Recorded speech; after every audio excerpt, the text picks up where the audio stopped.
একজন একজনকে ভালোবাসে, অবৈধ ভালোবাসা, বৈধটা না, অবৈধটা। এখন তার আবার বিয়ে ঠিক হয়েছে এক জায়গায়, এই বিয়ে সে ভাঙাবে, কবিরাজের কাছে গিয়ে বিয়ে ভাঙানি করতেছে, চালাচালি করতেছে, নকশা আঁকতেছে, করে না? স্বামী স্ত্রীর কথা শোনে না, স্ত্রী চলে গেছে কবিরাজের কাছে, গিয়ে বলছে আমার স্বামী আমার কথা শোনে না, তাবিজ করবো, তাবিজ দেন। স্বামী ঘুমায়, বালিশের নিচে দেখে তাবিজ।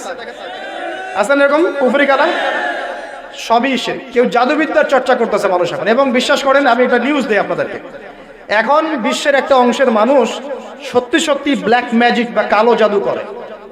ব্ল্যাক ম্যাজিক বা কালো জাদুর চর্চা হচ্ছে, আবার নতুন করে বিশ্বে কালো জাদুর চর্চা হচ্ছে।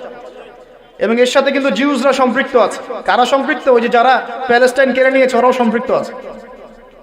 তো খেয়াল রাখতে হবে এগুলো থেকে বাঁচার জন্য কি করব?